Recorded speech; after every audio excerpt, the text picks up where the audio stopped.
राष्ट्रीय शैक्षिकी अनुसंधान और प्रशिक्षण परिषद (NCERT) ने शैक्षणिक वर्ष 2025-26 के लिए कक्षा 8 की सामाजिक विज्ञान की पाठ्यपुस्तक में बड़े बदलाव किए हैं। इन बदलावों ने भारतीय इतिहास, विशेष रूप से मुगल शासकों के चित्रण को लेकर नया विवाद खड़ा कर दिया है।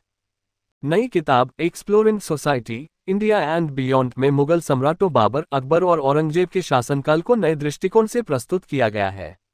जहां पहले इन शासकों को साम्राज्य निर्माता और सभ्य प्रशासक के रूप में पढ़ाया जाता था, वहीं अब इन्हें क्रूरता, धार्मिक असहिष्णुता और लूटपाट से जोड़ा गया है।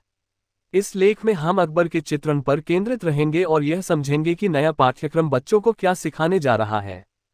अकबर का नया चेहरा, क्रूरता और सहिष्णुता का मिश्रण। नई पाठ्यपुस्तक में अकबर को अब तक के महान शासक के रूप में प्रस्तुत करने की बजाय क्रूरता और सहिष्णुता का मिश्रण बताया गया है। किताब में कहा गया है कि अकबर ने चित्तौड़गढ़ की लड़ाई में 30,000 नागरिकों के नरसंहार का आदेश दिया था। इसके साथ ही उनके शासन में गैर मुस्लिमों पर जजिया कर को अपमानजनक बताया गया है, जिसे धर्मांतरण के लिए दबाव बनाने के उद्देश्य से लागू किया गया था। ये चित्रण पहले की किताबों से बिल्कुल उलट है, जहां अकबर को दीन-ए-इलाही जैसे कदमों के लिए सहिष्णु और प्रगतिशील शासक के रूप में दर्शाया जाता था। नई किताब में ये भी उल्लेख किया गया है कि अकबर के शासन में मंदिरों और शैक्षणिक संस्थानों पर हमले हुए। हालांकि किताब उनके प्रशासनिक सुधारों और सांस्कृतिक योगदानों को भी स्वीकार करती है, लेकिन ये जोर देती है कि उनका शासन क्रूरता से अछूता नहीं था। उदाहरण के लिए किताब में बताया गया है कि अकबर ने अपने विरोधियों को दबाने के लिए कठोर सैन्य कार्रवाई की, जो उनके सहिष्णु छवि के विपरीत थी।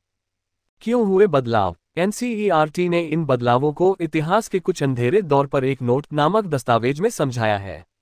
परिषद का कहना है कि नया पाठ्यक्रम राष्ट्रीय शिक्षा नीति (NEP) 2020 के अनुरूप है, जो छात्रों में आलोचनात्मक चिंतन को बढ़ावा देने पर जोर देता है। पहले मुगल इतिहास को 7वीं कक्षा में पढ़ाया जाता था, लेकिन अब इसे 8वीं कक्षा में स्थानांतरित किया गया है ताकि छात्र थोड़ी परिपक्व उम्र में ऐतिहासिक घटनाओं को सामाजिक और राजनीतिक संदर्भों के साथ समझ सकें। NCERT ने यह भी स्पष्ट किया है कि इन बदलावों का उद्देश्य मुगलों को दुष्ट ठहराना नहीं है, बल्कि इतिहास को संतुलित और तथ्यपरक दृष्टिकोण से प्रस्तुत करना है। किताब में एक चेतावनी भी शामिल की गई है कि इतिहास की किसी भी घटना के लिए आज के समय में किसी को जिम्मेदार नहीं ठहराया जाना चाहिए। ये कदम विवादों को कम करने की कोशिश के रूप में देखा जा रहा है।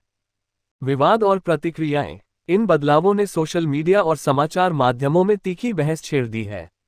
कुछ लोग इसे इतिहास के सुधार के रूप में देख रहे हैं, जो मुगलों के महिमामंडन को खत्म करता है। उदाहरण के लिए एक्स पर कई पोस्ट में दावा किया गया कि अकबर ने 30,000 हिंदुओं का नरसंहार करवाया और औरंगजेब ने मंदिर तोड़े, जो अब बच्चों को पढ़ाया जाएगा। वहीं कुछ आलोचकों का कहना है कि यह बदलाव इतिहास को एक विशेष दृष्टिकोण से प्रस्तुत करने की कोशिश है, जो धार्मिक और सांप्रदायिक तनाव को बढ़ा सकता है। सत्य हिंदी जैसे कुछ समाचार माध्यमों ने इसे बच्चों के दिमाग में जहर भरने की कोशिश करार दिया है, जबकि अन्य का मानना है कि यह इतिहास को साफ सुथरा करने के बजाय यथार्थवादी दृष्टिकोण देता है। क्या पढ़ेंगे बच्चे? नई किताब में न केवल मुगलों, बल्कि दिल्ली सल्तनत के दौर की क्रूरता, तीर्थयात्रियों पर कर और चित्तौड़गढ़ की लड़ाई जैसे विषयों को भी शामिल किया गया है। इसके अलावा मराठा साम्राज्य, सिख प्रतिरोध और राजपूतों की वीरता को भी उजागर किया गया है। किताब में प्राचीन भारतीय विज्ञान जैसे कांस्य, तांबे और टिन की मिश्र धातु और वेरियोलेशन, चेचक से बचाव की पारंपरिक विधि जैसे विषयों को भी शामिल किया गया है, जो भारतीय ज्ञान परंपरा को रेखांकित करते हैं। निष्कर्ष। NCERT की नई किताब ने मुगल इतिहास, विशेष रूप से अकबर के शासन, को नए सिरे से परिभाषित करने की कोशिश की है। ये बदलाव जहां कुछ लोगों के लिए इतिहास की सच्चाई को सामने लाने का प्रयास है, वहीं दूसरों के लिए यह एक विवादास्पद कदम है। यह नया पाठ्यक्रम निश्चित रूप से बच्चों को इतिहास को अधिक आलोचनात्मक और संतुलित दृष्टिकोण से देखने के लिए प्रेरित करेगा, लेकिन इसके दीर्घकालिक प्रभावों पर नजर रखना जरूरी होगा।